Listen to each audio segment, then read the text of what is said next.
Hey guys, what's up? Murphy's Opinions here. Today I'm coming out with my review of Roger Moore's fourth film as James Bond, Moonraker, made in 1979, directed by Lewis Gilbert. So basically the main plot of this film is a space shuttle called the Moonraker, built by Drax Industries. It's on its way to the UK when it's hijacked in midair, and the crew is killed by the hijackers. And Bond is immediately called into action to investigate Hugo Drax himself. And while he's at Drax' laboratory, he runs into Holly Goodhead, who's a NASA astronaut and CIA agent who's also investigating Drax for the US government. And basically the film is them trying to find out why Drax would hijack his own spaceship. So that's basically the plot of the film. Let's now get into the cast of this film. So as I said before, Roger Moore returns as James Bond for his fourth film. And you know what? I think he's definitely very good on here. It's on par with the Spy Who Loved Me performance. I think after the Spy Who Loved Me, Moore was just very confident in the role of James Bond. And he wouldn't really, in my opinion, have another bad performance as Bond, really until his last outing as James Bond. I think Moore is definitely one of the best aspects of this film. He's just so comfortable. He's obviously having a lot of fun in the role. So I think Roger Moore's pretty great in this. You've got Holly Goodhead, played by Lois Chiles, and I'm going to be honest, I don't really think she's that great of a Bond girl. She's the one who I think a lot of people usually quite like, but in my opinion, she's just a bit boring, and she's kind of the same as Anya, really, from The Spy Who Loved Me. It's just, except like they're both agents, they're both, investigating a plot, of hijacked. But basically, there's a lot of comparisons to The Spy Who Loved Me, which I'll talk about later, but I think Holly Goodhead is one of those examples of kind of a Bond girl kind of being based off, a successful Bond girl of the last film, and there's not really much to her, I think, that's that interesting personally. And we've got Hugo Drax, the main villain of the film, played by Michael Lonsdale. And you know what? I definitely think Hugo Drax is actually one of my favourite villains in the series. I think he's, again, like Moore, one of the best parts about this film. He's so quiet and sinister, which I usually find it's kind of become the stereotypical kind of Bond villain thing to do. However, he really makes it work. He has a lot of presence, I feel, and every line he delivers just comes across as so cold. And I do really like Michael Alonso. I think Hugo Drax is definitely one of the best villains. I definitely put him in my top 10. I think he's a great Bond villain for this film. Jaws also returns, played by Richard Kiel. And I'm going to be honest with you, it's nothing to do with Richard Kiel's performance. I think he's good as Jaws again, but the treatment of the character, I think, is just not very. I really don't like the way they handle it. Basically, he falls in love and turns into a good guy, which I think is really, really stupid. Which again, I will talk about more when I talk about some of the key moments in the film. But I just think the treatment of this Jaws character really leaves a sour taste in the mouth. And you've got Corinne Defoe, played by Corinne Clary. She's just there, I feel like she's not given much character. She's mainly just someone who shows Bond around the Drax Industries. Bond kind of sleeps with her to get information out of her, and then she's killed by the fact she helped Bond. So she's just not really that interesting, and she's not really that likable, and it's just when she does die, I personally just didn't really care, in all honesty. Then you've got Jaws' love interest, Dolly, played by Blanche Revelec, I believe it's pronounced. She's just not interesting. They don't really give her much reason for Jaws to fall in love with her, apart from, Jaws thinks she's attractive, which I just think is pretty stupid. And she doesn't really say that much, really. I think it's just, I just really think the whole Jaws angle was just very dumb.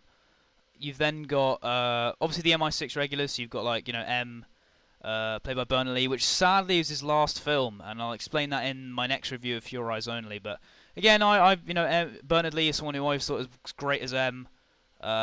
Just managed to create such a kind of be like a father figure in a way to Bond in a sense, but also have that authority over him as well. We see Q once again, great as always. I love Desmond Llewellyn, always will. I think he's just such a fun.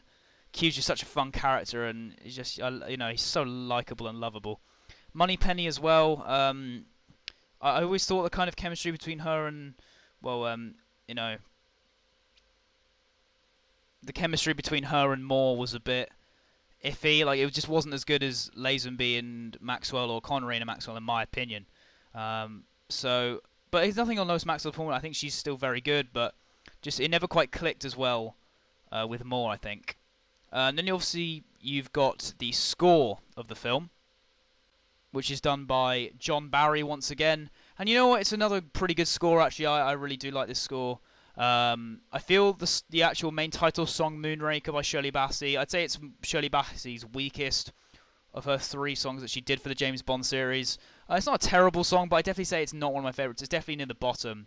I just think a lot of the other Bond songs, I think, are better just in terms of either lyrics or musically. I just think Moonraker falls pretty short in comparison to the other songs. But I don't hate it. I don't really hate that many of the Bond themes, apart from maybe 1 or 2. But Moonraker for me is definitely near the bottom. I just don't think it stands out as much as some of the other ones. But the score, I think, for this film is very good. And John Barry does a great job here. The opening title sequence, I think this is probably my favourite bit in the whole film. It is quite similar to The Spy Who Loved Me in the sense of, like, it has, something gets stolen. M receives a phone call. Moneypenny kind of cracks a joke. Well, it's a joke in the sense of she says something and then Bond's like doing that sort of thing with a woman. It's quite funny. But then the actual fight and parachutes scene with the plane, I think that's really awesome. It's one of my favourite opening title sequences of any Bond film. I think it's definitely my favourite scene in Moonraker. I think it's just awesome. As I said before, Jaws falling in love, I think, is just very, very stupid. I just think, like, they could have done it, him turning to the good side and done it in a kind of clever way, but it's just kind of stupid. Like, he falls in love and then he realizes that basically Drax's plan doesn't really benefit him in that sort of way. And it's hard to explain, but he basically turns good and helps out Bond, which I just think I think it's really stupid, and the whole way they execute Jaws falling in love is just so dumb. And it's I know why they did it. It's because the Jaws character is so successful and all the kids thought he was cool, so they were like, oh, let's make him a good guy, and it was just stupid. I really wasn't a fan of Jaws, falling in love. I mean, turning to the good side, they could have done it in a good way, but they just didn't really, in my opinion. The gondola scene, now this is in Venice, it's pretty interesting. Like, it's a fun little sequence, I guess, but God, when the gondola like goes onto like into the town of Venice, that's when it gets a bit too far. Like, and then you have all these people like looking like amazed at it. It is quite funny at first, but then you see like the double take pigeon, which I just think is horrible. Like, it's just edited it's just, why? It's so stupid. Like, I thought the guy like accidentally pouring beer or was it wine or something onto the guy's head was funny. The guy kind of being like, oh, that was funny. The dog was just there, but that double take pigeon I think was stupid. It's definitely one of the most like facepalm worthy scenes in the entire series, really.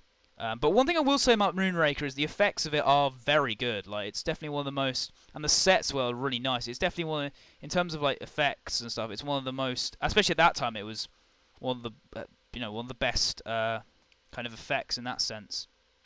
So my overall thoughts on Moonraker is this one is it's a weird one, because I think with a lot of people it's one of those ones where they either really like it or they really don't. And for me, I'm kind of mixed on this one. Like, I do think Roger Moore is great as Bond. You've got Hugo Drax, who's great as well, but I think the rest of the cast is a bit iffy, and the treatment of Jaws I just think is really stupid. And the whole idea of Bond in space I just think is a bit too much for me. I wasn't huge on the plot. I just think it's a bit stupid. I think, because for me personally, I prefer the more kind of realistic Bond films, but I know I am a fan of the more campy ones, if done right. Like, I do enjoy Live and Let Die and The Spy Who Loved Me, and I'll talk about other campy Bond films that I like as well, but I just think this is too much for me personally. It's not a terrible film. There are some good aspects of it that I think hold Moonraker together and don't make it terrible, but I just think it's a bit too much for me, and I definitely put it near the bottom of my ranking of the James Bond films. So anyway, guys, I hope you enjoyed this video. Give the video a like, subscribe to the channel, follow me on Twitter at ars.fm, subscribe to my main channel, and once again, thanks for watching, guys.